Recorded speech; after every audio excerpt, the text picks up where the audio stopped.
Saviez-vous que l'intestin justement est le plus grand organe immunitaire et le plus important de l'homme, que l'intestin est grand comme 2 cours de tennis et sa surface 200 fois plus vaste que celle de votre peau, que vivent dans l'intestin 100 000 fois plus de bactéries que d'hommes sur Terre?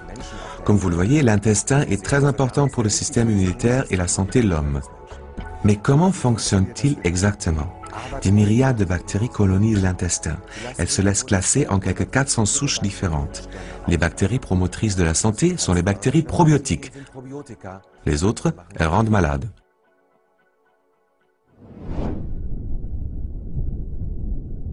Dans un intestin sain, ces bactéries se trouvent en état d'équilibre naturel. Les bonnes bactéries, les probiotiques, remplissent 2 tâches décisives. D'abord, elles pilotent directement la production de cellules immunitaires dans le corps. À cette fin, elles se fixent contre la paroi intestinale et commencent immédiatement à communiquer avec elle. La paroi intestinale fonctionne comme une petite usine à cellules. Quand les bactéries probiotiques touchent la paroi intestinale, les cellules intestinales commencent à produire les cellules immunitaires, les cellules dites T. Ces cellules immunitaires sont transportées dans tout le corps par le système circulatoire. En particulier, dans les muqueuses du corps, comme les voies respiratoires, elles combattent les infections et inhibent les allergies telles que le rhume des foins ou l'asthme.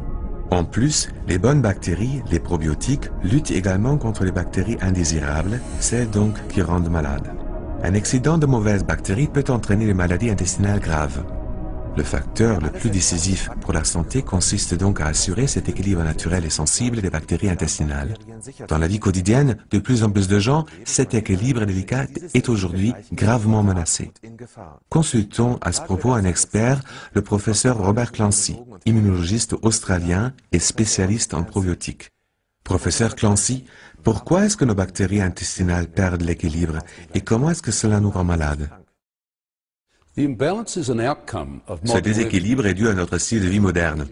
Par exemple, à une hygiène exagérée dans l'enfance, mais aussi au stress, au fait de fumer et à la consommation d'alcool. En plus, les antibiotiques et une prédisposition générale aux allergies peuvent renforcer ce déséquilibre.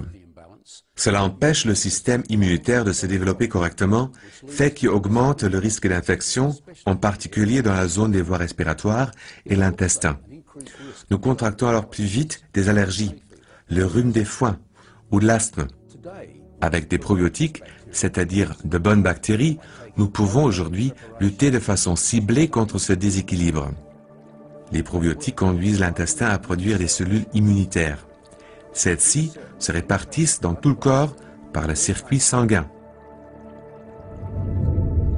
Elles forment l'orchestre immunologique et protègent l'intestin et les poumons afin qu'ils puissent travailler de façon optimale.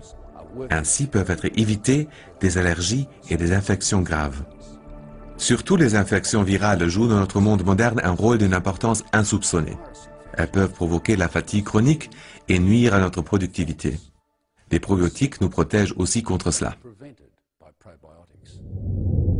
Une flore intestinale équilibrée est donc une condition préalable importante à notre santé, mais qui aujourd'hui fait défaut à beaucoup de gens.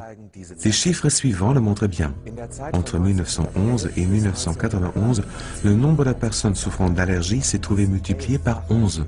Aujourd'hui, rien qu'en Allemagne, un adulte sur 4 ou 5 souffre d'une allergie, soit 20 millions de personnes.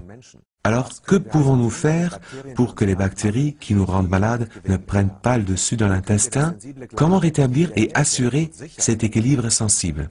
Les chercheurs ont constaté que les gens pouvaient vivre plus sainement en consommant régulièrement des souches de bactéries probiotiques.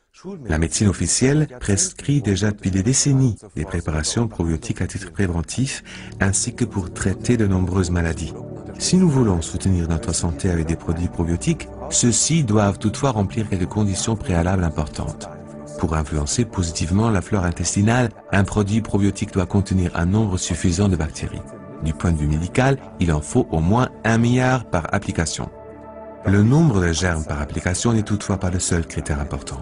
Encore faut-il que ces germes probiotiques parviennent intacts sur leur lieu de destination, l'intestin en l'occurrence. Leur transit par l'estomac est critique. L'acidité gastrique et les sels biliaires constituent un environnement très agressif pour les probiotiques. On peut y remédier en plaçant une enveloppe protectrice autour des bactéries probiotiques. La micro-encapsulation, que certaines entreprises mettent en œuvre sous une forme brevetée, multiplie plusieurs fois le taux de survie des probiotiques. Cela augmente clairement la biodisponibilité des bactéries probiotiques. Outre ces deux conditions préalables, le type de souche bactérienne est lui aussi d'une importance particulière. La flore intestinale se compose de nombreuses souches bactériennes différentes. Pour cette raison, une souche est pratiquement incapable à elle seule de rétablir l'équilibre complexe de la flore intestinale. Les produits combinant le plus grand nombre possible de souches diverses fonctionnent le mieux. Si l'on parvient à cumuler tous les facteurs qui suivent, 1 milliard de bactéries par application, une micro-encapsulation protectrice, plus une combinaison de souches bactériennes différentes, les probiotiques peuvent alors, pourvu qu'on les utilise de façon sensée, contribuer profondément à la santé de toute la famille. Résumons. Les probiotiques ont déjà fait leurs preuves des milliers de fois, dans les allergies de plus en plus fréquentes, dans l'activation du système immunitaire, après des traitements aux antibiotiques et en liaison avec des maladies intestinales chroniques. Faites confiance aux probiotiques. Ils sont votre clé d'accès à une meilleure santé.